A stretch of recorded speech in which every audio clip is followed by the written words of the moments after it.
Hello, hello. Welcome to 11th Hour Shamans podcast. I'm your hostess, Theresa Gutierrez, and I'm really glad you're here today because we're going to look at how energy healing reverses damage and restores function.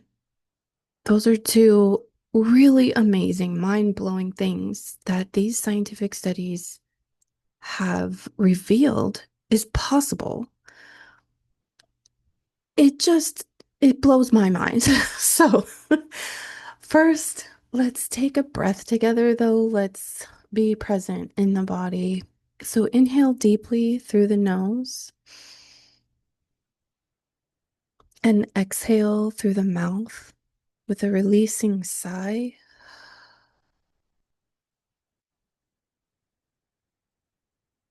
Let your whole body soften for just a moment.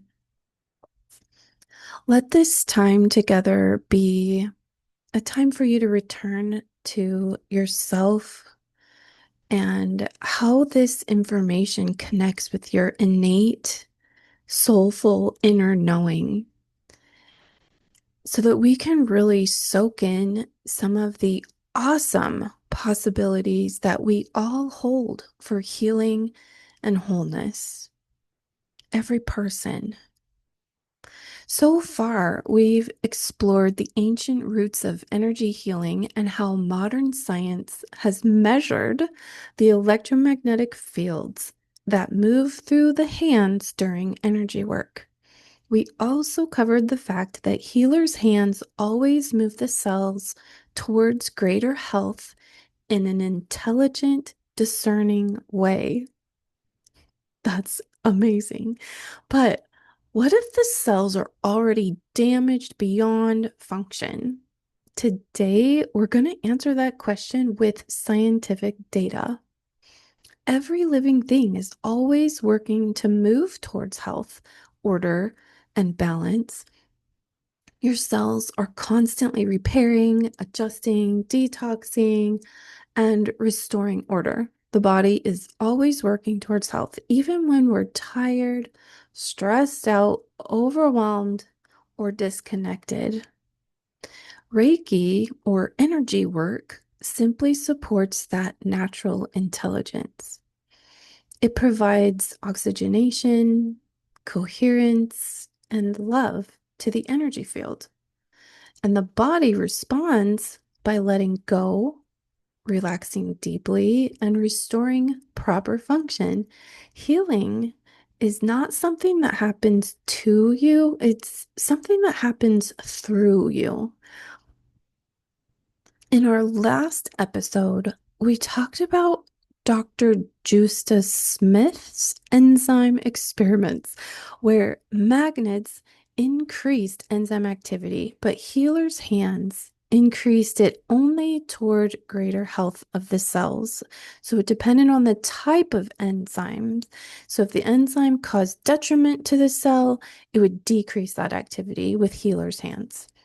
If the enzyme created benefit to the cell, brought it towards life, then the healer's hands increased the health of that enzyme and its activity.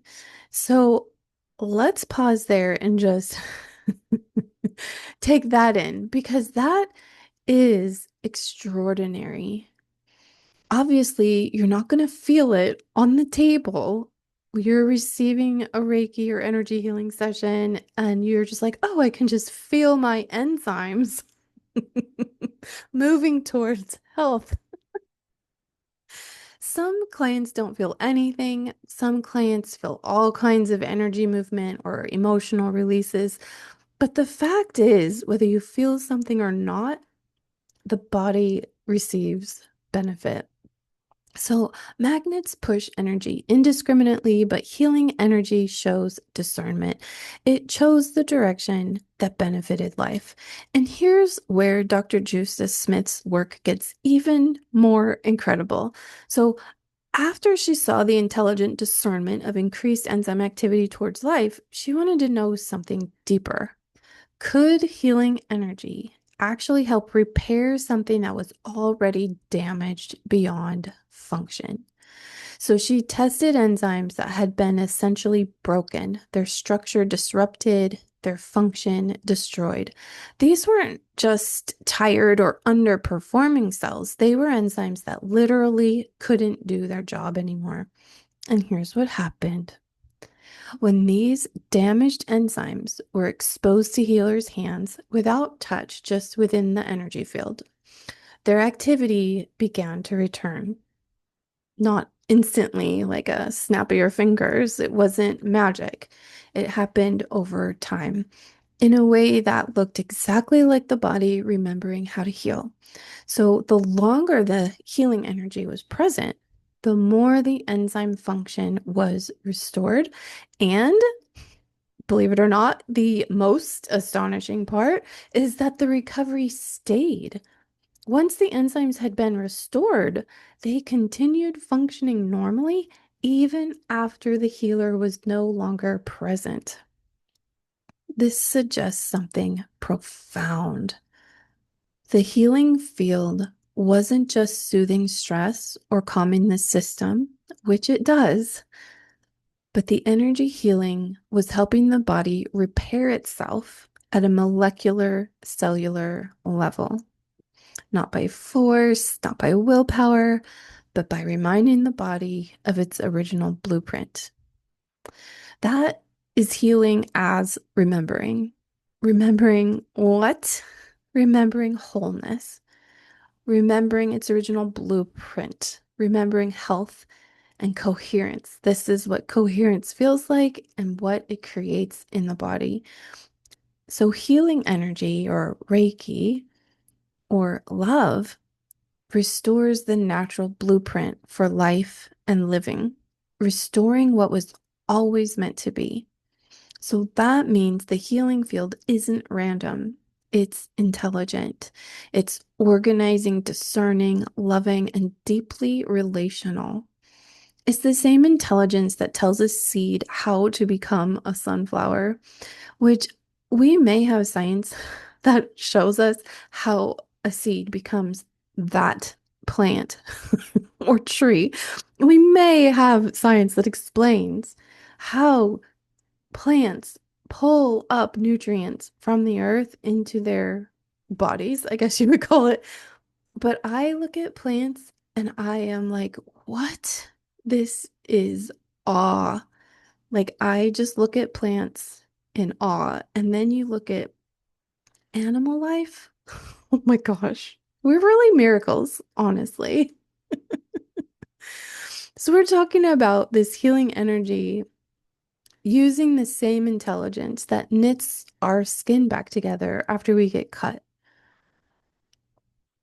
And it's the same intelligence that whispers to a broken heart of an inexplicable, deep peace, the kind of comfort that holds us as we finally let go of fear, resentments, and unforgivenesses so we can feel whole and free again.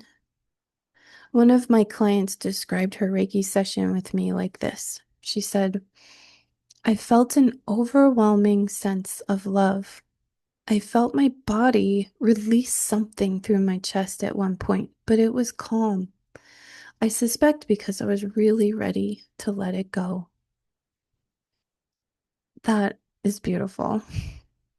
So when I'm offering Reiki, I feel my angels working through my hands. It feels like I'm listening, not directing. Like I'm partnering with something really holy and wise because I am, and so is my client by choosing to receive energy healing. And that's exactly what the science points to, that healing happens when the practitioner becomes a channel, not a source, and when the client says yes to receiving. Healing isn't about pushing anything, it's more about allowing. So often, what the body is holding on to isn't just physical tension or pain or exhaustion, it's an unprocessed, undigested emotion. There's so many to choose from. We have so many negative emotions to choose from, and lifelong lifetime of accumulating grief and trauma and sadness, anger, frustration, disappointment, fear, worry, dread. Like, there's so many. And that's not because we're weak little humans. It's just because we hold on to it. We don't know how to let go of it. And part of that is because we're alone with something that's way too big to handle by ourselves at the time. So when you see a Reiki practitioner or an energy healer, you aren't alone anymore. So if you can be seen without judgment, it's so much easier to honor the heart and all of its feelings, whether those things are quote unquote logical or not. It doesn't matter. To be seen with compassion without judgment, the body can finally let go of what it's been carrying. And our angels come through to support us in that work. So the moment that you're finally held with unconditional love, the body can release what it's been holding on to for far too long.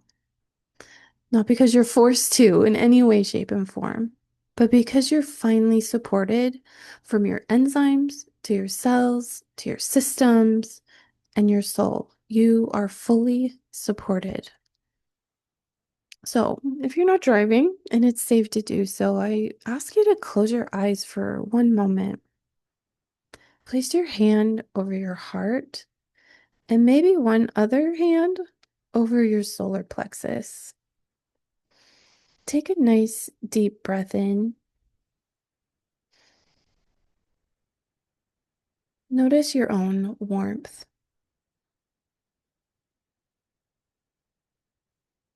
I tend to feel a soft pulsation, but notice the quiet intelligence inside you that has been guiding your healing your entire life.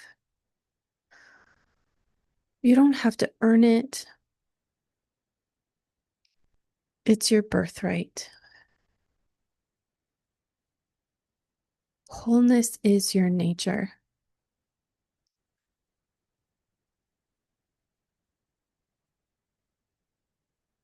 If you'd like to feel this healing intelligence in your own body more profoundly, I'd love to gift you my Reiki Angel Healing audio. It's a gentle, guided meditation to help you reconnect with your angels and feel their presence in your life, and to help you calm and relax your nervous system. I'll put that link in the show notes below. And if you want to explore how this energy healing can support your personal healing, I also offer free consultations to work with me so we can talk heart to heart, human to human, all about what's going on and see if I can help you. Now, next episode, we're diving into how scientists measure the output of healing hands. Like, how do they do that? And as well as the results found in our blood after a session, even against all odds. This is amazing. Okay, that's all for today, my friend. Have a beautiful day. Stay open-hearted, stay open-minded, and stay connected to your angels. Bye.